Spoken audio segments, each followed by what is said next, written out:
Hi, I'm Eric from Rocky Mountain ATV MC.com, and today I'm going to show you how to change wheel bearings. We're going to do that today using our Tusk Bearing Removal tool. Some things we're going to need today: we need some good high quality grease, some good high quality bearings. We sell both pivot works and all balls, and some contact cleaner. The Tusk Bearing Removal tool comes with different size collets, so you can remove bearings ranging from 8 millimeters to 30 millimeters ID. To demonstrate this, we're going to go ahead and pick the collet that is closest to the inside diameter of the bearing. We'll slide that in, and we'll thread in the spreader bolt, which will spread the fingers against the inner race of the bearing. Then we'll go ahead and attach the slide hammer and slide it out.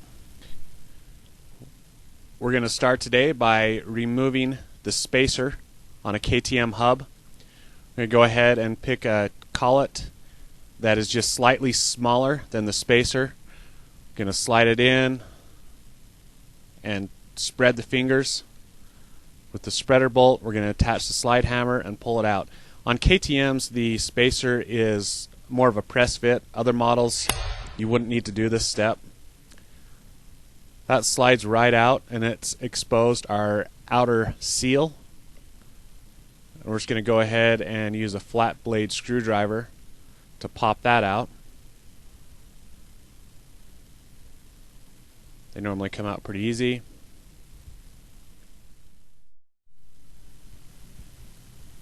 Once the seal is removed, go ahead and check for any bearing retainers. Sometimes there's a clip, sometimes a threaded piece. Different bikes have different sorts of retainers. Some don't have any at all. The retainer must be removed to get the bearing out. Now we're going to go ahead and choose our collet that is, once again, just slightly smaller than the inner race of the bearing. If you use a collet that's considerably smaller than the bearing and try to use a spreader bolt, it's possible to break the fingers off. So you need to make sure and get as close to the right diameter as possible. We're going to go ahead and slide our slide hammer on it again. This is going to take more force. Go ahead and turn the wheel over and repeat the steps for the other side. Be careful on some rear wheels. You'll have two bearings on the sprocket side.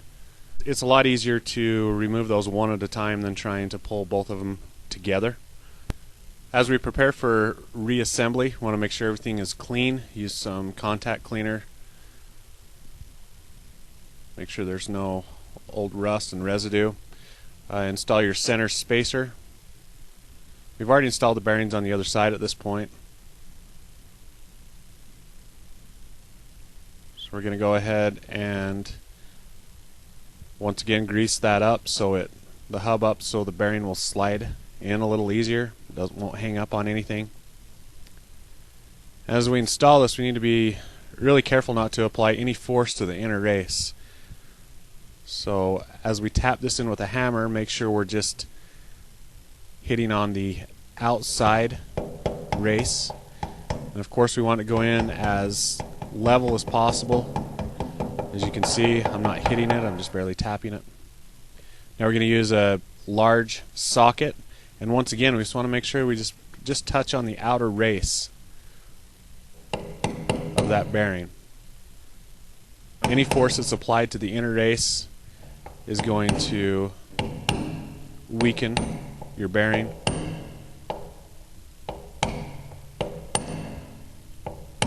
Go ahead and seat that down. You'll be able to hear the different sound when it is seated.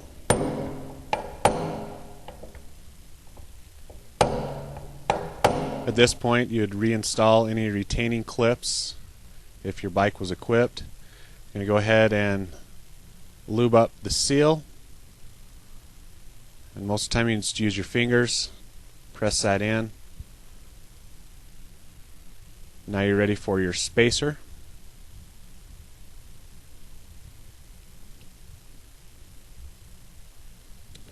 And you're complete.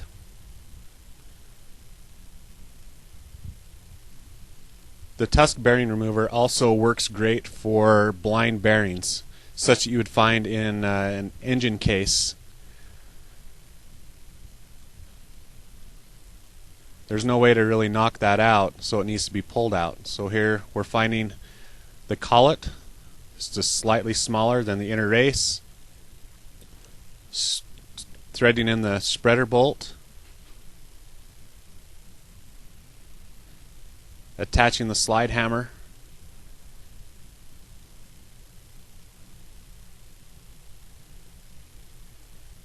And pulling it out. This makes a bearing that was nearly impossible to remove an easy task.